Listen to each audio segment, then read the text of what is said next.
ॐ विश्वानि देव सवितर्दुरितानि परासुव यद्भद्रं तन्न आसुव। हे सकल जगत का उत्पत्ति करता, समग्र ऐश्वर्ययुक्त शुद्ध स्वरूप, सब सुखों के दाता परमेश्वर, आप कृपा करके हमारे अंदर से संपूर्ण दुर्गुण, दुर्व्यसन और दुखों को दूर कर दीजिए। जो कल्याणकारक गुण, कर्म, स्वभाव और पदार्थ है, वह सब हमको प्राप्त कराइए। परमात्मा, आपके सिवा और कोई नहीं। प्राणी मात्र के मदद करने वाले मददगार आपके सिवा और कोई रास्ता भी नहीं है हम लोगों के लिए कि जिससे हम मांगे। ऐ परमात्मा, आपके सिवा और कोई नहीं हमारे दुखों को दूर करने वाला। इसलिए आपसे विनती है, आपसे प्रार्थना है कि आप हमारी अंदर से दुर्गुण और दुर्व्यसन दुखों को दूर कर दीजिए और जो कल्याणकारक गुण, कर्म, स्वभाव और पदार्थ है, वह सब हमको प्राप्त कराइए। परमपिता परमात्मा, आपकी असीम अनुकंपा है कि हमें किसी और योनि में न भेजकर मानव योनि में अपने कर्मों के अनुसार हम सब आए हुए हैं। लेकिन दुर्भाग्य यह है कि आज उस मानवता पर लोग अमल करना नहीं चाहते। आज दुनिया वालों ने देखा है कि पाकिस्तान आज इतने वर्षों से भारत पर अत्याचार करता आ रहा है। कभी कहीं संपूर्ण भारतवर्ष को आतंकवादियों के हवाले कर दिया। ऐसा ही देखने में, सुनने में और पढ़ने में आ रहा था। हमारा शास्त्र का कहना यह है, आत्मा नाम प्रतिकूलानि परिश्याम न समाचरे। जो अपनी आत्मा के लिए सही न लगे, औरों के लिए ऐसे विचार अपने मन में नहीं लाना। और हमारे वर्तमान भारत के प्रधानमंत्री जी ने, जिनको यह संस्कार मिला है, जो संस्कार के माध्यम से उन्होंने आज संपूर्ण विश्व के आंगन में अपनी छवि बनाई और उसी संस्कार के माध्यम से हम दुनिया वालों को यही बताया गया है कि सबके साथ प्रीति पूर्वक धर्म अनुसार यथा योग बरतना चाहिए। और माननीय प्रधानमंत्री जी ने प्रीति पूर्वक बर्ताव पाकिस्तान से करने के लिए उन्होंने संपूर्ण विश्व को, विश्ववासियों को दिखा दिया था, बतला दिया था। भारतवासियों के विरोध करने पर या राजनीतिज्ञ विरोधी दलों का विरोध करने पर, यहाँ तक के लोकसभा में गुलाम नबी आज़ाद कह रहे थे कि प्रधानमंत्री का कमरा बिल्कुल लोकसभा के समीप में है, यह पाकिस्तान तो जा सकते हैं लेकिन लोकसभा के हॉल में आ नहीं सकते। यह लोकसभा में बैठकर उन्होंने बताया। प्रधानमंत्री जी के पाकिस्तान जाने का बड़ा विरोध हुआ और लोगों ने कहा कि ये रिश्तेदारी में फंसे हुए हैं, कहीं कपड़ों का आदान प्रदान हो रहा है तो कहीं मिठाइयों की डिब्बियां बांटी जा रही हैं, कहीं विदेश से छलांग लगा रहे हैं पाकिस्तान में, और कहीं क्या क्या बर्ताव किया गया या प्रधानमंत्री करने लगे नवाज शरीफ के साथ। ये बातें बिल्कुल ठीक हैं कि प्रधानमंत्री ने ये सारा काम किया है और हमारी मान्यता के अनुसार ही किया है। उन्होंने कोई गलत काम नहीं किया, ना कोई गलत कदम उठाया। जो हमारी मान्यता है हमारे शास्त्रकारों के अनुसार कि सब के साथ, ये नहीं कि केवल पाकिस्तान के साथ या मुशर्रफ के साथ या नवाज शरीफ के साथ, ऋषियों ने उपदेश दिया सबके साथ प्रीति पूर्वक धर्मानुसार यथा योग बरतना चाहिए। भारत के प्रधानमंत्री श्री नरेंद्र मोदी जी ने पाकिस्तान को यही दर्शाया, यही बतलाया कि हम मानव हैं, मानवता का पाठ हमें पढ़ना चाहिए और हम पड़ोसी भी हैं और हमारी मेहरबानी थी जो हमने आधा हिस्सा काट कर आपको दिया है। आपके अंदर में भी वो भावना आनी चाहिए, किंतु आप दिखावा ज़्यादा करते हैं, बनावटीपन आपके अंदर में ज़्यादा है। इन सब बातों को दर्शाते हुए इन्होंने नवाज शरीफ के साथ रिश्तेदारी तक का कर्तव्य निभाया। इसका नाम प्रीतिपूर्वक था। फिर उन्होंने धर्मानुसार भी बता दिया कि हमारे धर्म में प्राणी मात्र पर दया करने की बातें हैं। प्राणियों पे दया करना ये वेद का आदेश है। आत्मा सर्वभूतेषु, समस्त आत्माओं को अपनी आत्मा के समान जानना, यही मानवता है और मानव मात्र के लिए धर्म है। उस पर भी वो बाज नहीं आए और न मालूम आए दिन लगातार भारत पर अत्याचार। ये उड़ी में जो कांड किया है या हुआ है, कई देशों ने उसका विरोध किया, किंतु पाकिस्तान को एहसास तक नहीं हुआ कि हमने यह काम गलत किया है। भारत माँ के उन लालों ने, उन जाबाजों ने अपने प्राणों की बाजी लगाकर भारत की रक्षा की और भारत की रक्षा के लिए ही न मालूम कितनी बहनें विधवा हुई, कितनी माँ अपने संतानों को गंवाई और कितने पिता भी अपने संतानों से हाथ धो बैठे।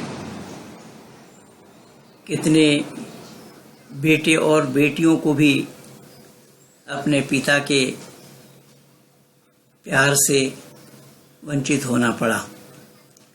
लेकिन पाकिस्तान पर कुछ भी असर नहीं हुआ।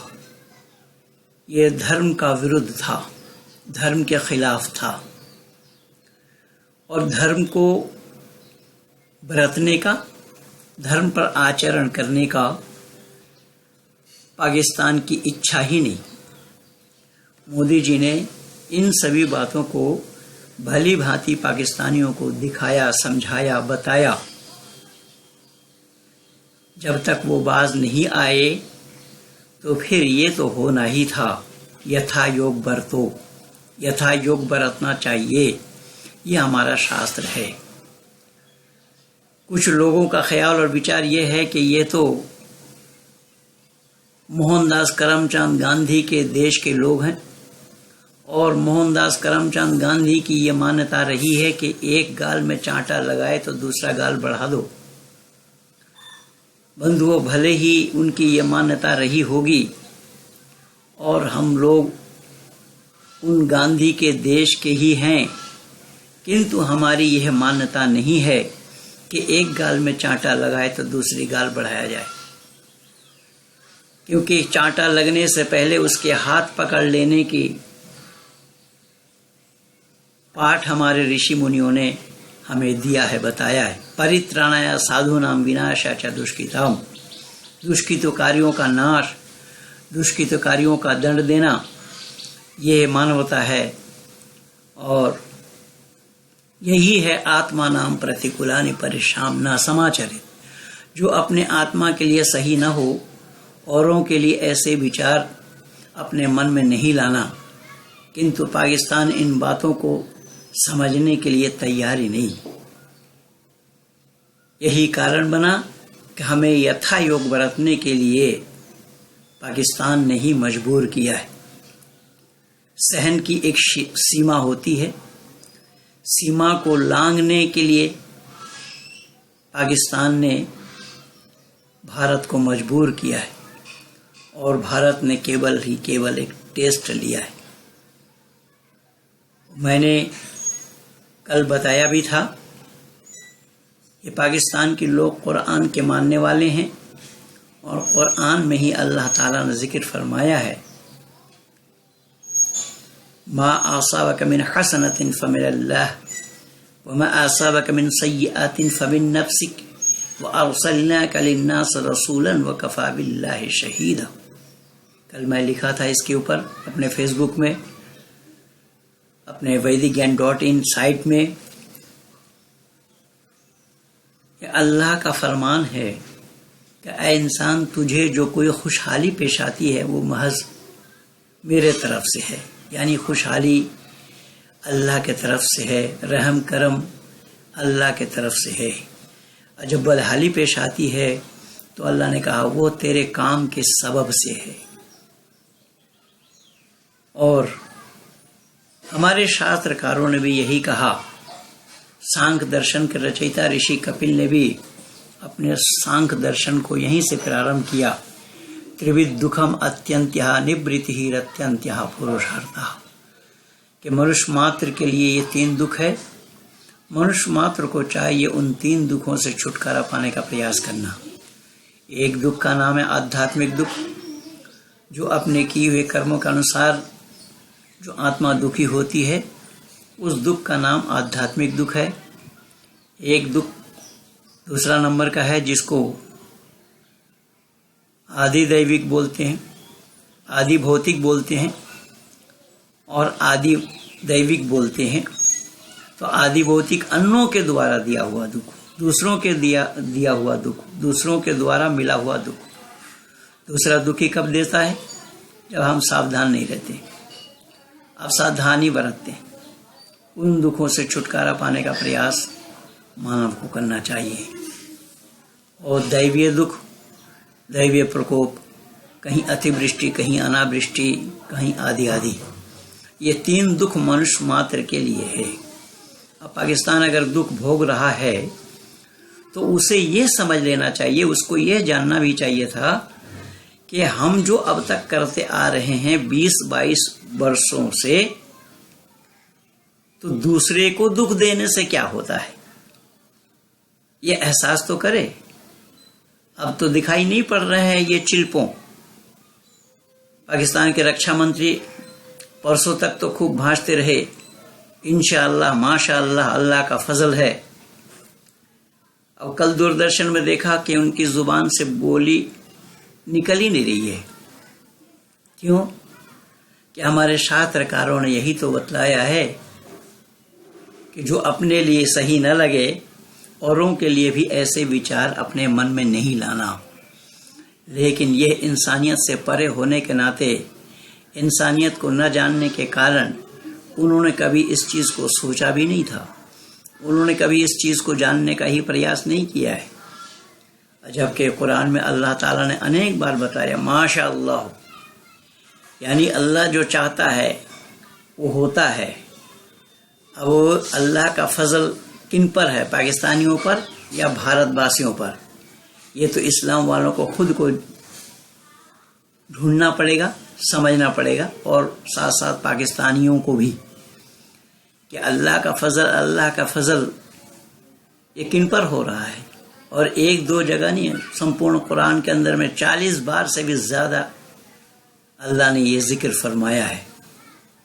तो कहने का तात्पर्य और उद्देश्य मेरा ये है कि भारतवासियों ने जब टेस्ट लिया थोड़ा सा तो तिलमिला गए और ये झूठ भी बोल रहे हैं। कल मैं पाकिस्तान के रक्षा मंत्री को सुना, उन्होंने कहा कि केवल 2 लोग मरे हैं और कई लोग घायल हुए हैं। क्यों मरे, कहाँ मरे, कैसे मरे, ये बताने की हिम्मत वो जुटा नहीं पाए, क्योंकि दुनिया वालों के सामने ये शर्मसार हो रहे हैं। उन्हें ये होश ही नहीं है। क्यों? कि शर्म को इन्होंने ताक पर उठाकर रख दिया है। बेशर्मी की आलम है, जो सत्य से विमुख हैं, इंसानियत से परे हैं।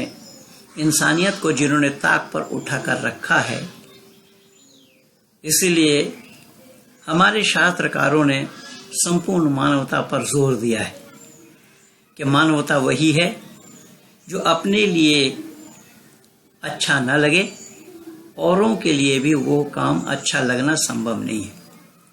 लेकिन हम भारतवासी तो आज 22 वर्षों से झेलते आ रहे हैं।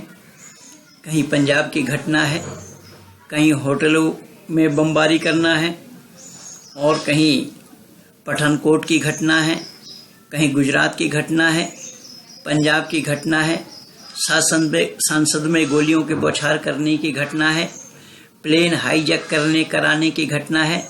जो मौलाना मसूद अजहर आज दिखाई नहीं पड़ रहे हैं। जो मौलाना मसूद अजहर हमारे भारत के प्लेन को हाईजैक कर लिया था या हाईजैक का योजना बनाए थे, वो मसूद अजहर जो आज दिखाई नहीं पड़ रहे हैं, और ना हाफिज सईद दिखाई पड़ रहे हैं। इसलिए मैं निवेदन कर रहा हूँ, ये सब के सब मिल करके मानवता पर ही कुठाराघात किया है। मानवता पर कुठाराघात करने से क्या होता है वो अब समझें अगर, तो आगे बात बन सकती है। अब भी अगर वो नासमझी का परिचय देते हैं, अब भी अगर वो नासमझी का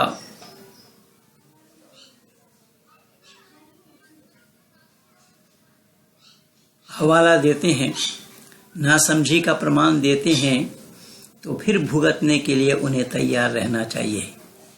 हमारे सेना अध्यक्ष ने कल बताया कि अगर कोई कार्रवाई होती है तो हम 5 मिनट भी समय नहीं लगाएंगे, फौरन उसका प्रत्युत्तर, उसका जवाब देने के लिए हम तैयार हैं। अब इस सच्चाई को दुनिया ने जाना ही नहीं। इसलिए मैं एक बात और कहना चाहूँगा कि हमारे यहाँ पर वैदिक संस्कृति में, हमारी इसी भारतवर्ष के अंदर में बहुत सारे ऋषि मुनियों का आगमन हुआ। अग्नि, वायु, आदित्य और अंगिरा से लेकर के कपिल, कनाद, पतंजल, गौतम, जैमिनी, व्यास आदि ऋषियों का आगमन हुआ। अनेक सारे महापुरुष आए, अनेक सारे पथ प्रदर्शक आए, सब ने मिल करके वही मानवता का पाठ पढ़ाया है। लेकिन इसी भारत से निकलकर पाकिस्तान ने उस मानवता को ताक पर उठाकर रख दिया, और मानवता पर कुठाराघात करने का ही नतीजा यह अब भोग रहे हैं, भुगत रहे हैं, और भुगतना पड़ेगा। जहाँ तक चरित्र निर्माण की बात है, तो मैं भारतवासियों को ही नहीं अपितु विश्व के आंगन में मानव समाज को ये बता देना चाहता हूँ कि चरित्र का निर्माण अगर भारतवर्ष के अंदर में किसी संगठन ने किया, तो उस संगठन का पहला नाम है आर्य समाज। आर्य समाज ने चरित्र निर्माण किया है। आर्य समाज ने मानव मात्र को चरित्र का उपदेश दिया है कि तुम्हारा कैरेक्टर कैसा होना चाहिए। और दूसरा नंबर का संगठन राष्ट्रीय स्वयंसेवक संघ के नाम से है। राष्ट्रीय स्वयंसेवक संघ एक ऐसी संगठन है जहां चरित्र निर्माण के प्रैक्टिकल कराया जाता है कि चरित्र निर्माण कैसा होता है। चरित्र निर्माण का पाठ क्या है, कूट कूट करके लोगों के दिल और दिमाग में भरा जाता है। तो चरित्र निर्माण करके जो लोग आते हैं वो दुष्चरित्र वाले नहीं हो सकते। लेकिन दुर्भाग्य है कि राहुल जिस संस्कृति में पला, राहुल जिस चरित्र में पला, जो रायबरेली वाला कांड अभी भी खुलासा नहीं हुआ। जो चरित्र बनाने के, चरित्र निर्माण के धनी हैं राष्ट्रीय स्वयंसेवक संघ, उन संगठन पर ही ये आरोप लगा रहे हैं। ये देश का दुर्भाग्य है और उन कांग्रेसी जनों के लिए भी दुर्भाग्य है जो उन्हें सराखों पर बैठाए हुए हैं। इसलिए मैंने कई बार कहा कि राहुल के संदर्भ में अगर किसी को कुछ पूछना हो तो महामहिम माननीय राष्ट्रपति जी से पूछना चाहिए, क्योंकि जिनके संयोजन में माननीय प्रणब मुखर्जी को काम करना पड़ा। इसलिए प्रणब मुखर्जी ने इस राजनीति से संन्यास लेने के लिए उन्होंने सोचा कि आखिरी दांव लगा देते हैं अगर राष्ट्रपति का पद मिल जाता है। इसलिए इन सब राजनीति से हटकर इन कांग्रेसी जनों से अलग होकर के उन्होंने राष्ट्रपति पद को, गरिमामय पूर्ण पद को सुशोभित करते हुए संपूर्ण विश्व के आंगन में अपनी छवि बनाई है। इसलिए मैं निवेदन कर रहा हूं, इन कांग्रेसी जनों का क्या चरित्र है। चरित्र निर्माण करने वाले संगठन पर दोष लगाने में जरा सा भी संकोच नहीं करते। कल तो आसाम गए थे, कामरूप गए थे, जहां पर उन पर केस हुआ है। आगे नवंबर को भी डेट पड़ा है। तो कहने का तात्पर्य मेरा ये है कि भारतवर्ष उसी चरित्र के आधार पर संपूर्ण विश्व के आंगन में सोने की चिड़िया कहलाई। जितना भी वेद, वेदांग, दर्शन, उपनिषद आदि से लेकर के, उनके प्रचारकों से लेकर के अनेक महापुरुषों का आगमन इसी भारतवर्ष के अंदर में हुआ है, किंतु दुनिया वालों ने जानने का प्रयास नहीं किया इस भारतवर्ष को। भारतवर्ष के लोग बड़े ही सहिष्णु हैं, भारतवर्ष के लोग बड़े ही उदार हैं। अरे पाकिस्तान के रहने वालों, जब हम मोहम्मद गोरी को 16 बार छोड़ सकते हैं तो तुम क्या हो। लेकिन याद रखना, हर एक चीज की एक सीमा होती है, सहन शक्ति की भी एक सीमा होती है। सीमा लांघने पर उसका नतीजा भुगतना ही पड़ेगा। ये केवल नमूना था जो अभी अभी पाकिस्तानियों को दिखाया गया है और विश्ववासियों ने भी देखा है। इससे अगर चीन भी सावधान होना चाहता है तो चीन के लिए भी ये इशारा है कि अब 62 वाला युग नहीं रहा। अब देश का प्रधानमंत्री हमारा जवाहरलाल नेहरू नहीं है, हमारा प्रधानमंत्री नरेंद्र भाई मोदी है।